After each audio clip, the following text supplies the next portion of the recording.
the Prime Minister announced a grant of $7.5 million for making available HPV sampling kits, detection kits, and cervical cancer vaccines to countries in the Indo-Pacific as part of the Cancer Moonshot Initiative. India will also offer technical assistance and capacity building on DPI in cancer care to interested countries from the Indo-Pacific through its commitment of $10 million to the WHO's Global Initiative on Digital Health. There's a commitment from the state of India in partnership with Gavi and the Quad to support orders of up to 40 million HPV vaccine doses for the Indo-Pacific region. India will also invest $2 million in setting up new solar projects in Comoros, Madagascar, and Seychelles. The Quad partners agreed to launch a maritime initiative for training in the Indo-Pacific. It's called Maitri, to enable Indo-Pacific partners to maximize tools provided through IPMDA and other Quad initiatives. Last but not least, India announced a new category of scholarships for students of the Indo-Pacific region that would enable them to pursue four-year bachelor's level engineering programs at Indian government-funded technical institutes. Yes, one more point I would like to make. India will host the inaugural Quad Ports of the Future Partnership Conference next year, which will harness the Quad's expertise to support sustainable and resilient port infrastructure development across the Indo-Pacific. Apart from the Quad event, let me cover very quickly some themes in the Prime Minister's meeting with President Biden. As I had previewed in my briefing earlier this week, both sides on the occasion of this meeting exchanged agreements pertaining to the deposit of the instruments of ratification for Pillar 3 and Pillar 4 of the IPEF and the overarching agreement thereof. Foreign Minister Dr. Jaishankar and Secretary of State Tony Blinken also exchanged the agreement pertaining to a bilateral drug policy framework and the accompanying MOU. During the meeting itself, both sides discussed at length the ever-expanding agenda of the India-US Comprehensive Global Strategic Partnership, which has left no aspect of human endeavor untouched. They discussed ongoing cooperation in technology, in clean energy, in space, our engagement in defense and security, and of course the regional and global situation. Prime Minister thanked President Biden for his pioneering role in strengthening the India-US partnership over the last 4 years. In particular, he highlighted President Biden's legacy initiative of the initiative on critical and emerging technologies. There is a joint fact sheet that has been released with regard to the India-US part of it. I'm sure all of you have it, so I won't go into the details of the fact sheet. I just flag a few.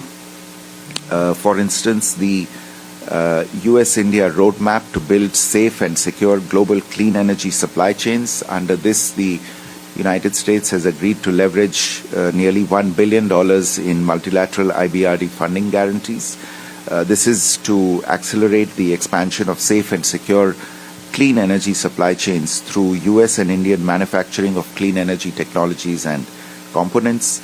The leaders also welcomed progress between India's National Investment and Infrastructure Fund and the US International Development Finance Corporation to provide up to $500 million each to anchor the Green Transition Fund, as well as encourage private sector investors to match these efforts.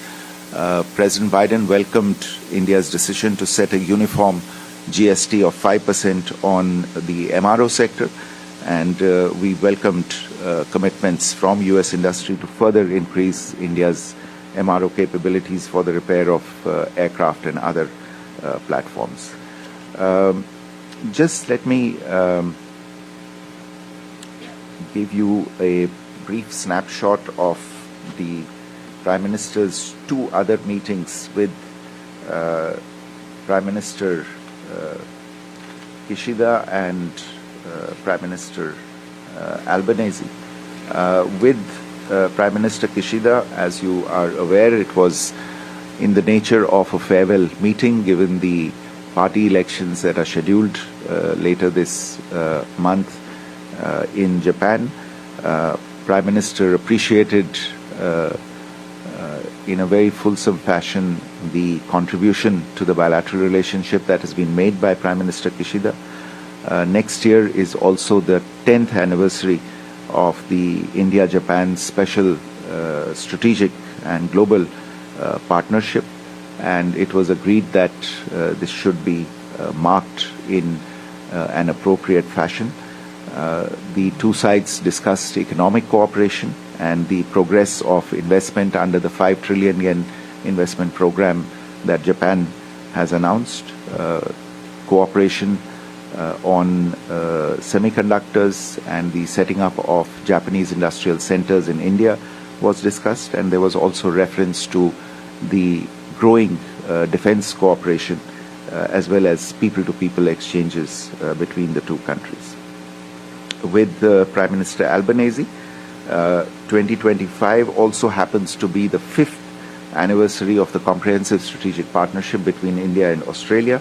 There was a reference to the progress made under ECTA and the impact that it was already having on trade between the two countries, and the steps that the two sides were taking to conclude even more ambitious economic cooperation agreements such as the CICA. There was discussion on cooperation in defense and security-related issues, and the potential in cooperation in space and critical minerals. So, as you can see, it's been a full day, and we are already into the following day. But let me stop there, and if you have any questions, I would be happy to take them. Ambassador, would you like to add anything? Thank you. Okay. Can we start with Prashant? Sir, Prashant Jha of the Hindustan Times. If I may, two questions. The first is about ISET. This is an initiative you were closely involved with in your previous role as well. We have seen semiconductor investments in the assembly, testing, packaging space and in research. But today's fact sheet talks about FAB. It talks about this being a watershed agreement, and it talks about the US Space Force and two Indian companies engaging in a strategic technology partnership. Could you give us a sense of the significance of this, and is this going to be India's first national security fab? The second question, sir, is on China. The US National Security Advisor in the morning before the meeting talked about how China will be a subject of discussion in the bilateral with President Biden. The Quad declaration compared to Hiroshima last year seems to have employed stronger language on developments in South and East China Sea. Could you give us a sense of the conversations in China, both in the bilateral and plurilateral space? Thank you, sir. You take more questions? Ayushi? Sir, good evening. This is Ayush Agarwal from ANI. I also have two questions, one on Russia-Ukraine. How much was Russia-Ukraine conflict discussed with President Biden during the bilateral? And was there any kind of peace proposal that was presented from India's side when it comes to resolving the conflict? Second, an additional question on China. How much was Chinese aggression in the South China Sea discussed with President Biden during the bilateral? Thank you. Please. This is Amritpal Singh from Doordarshan. So my question is, did Bangladesh come up for discussions, and if you could share the contours of the discussion?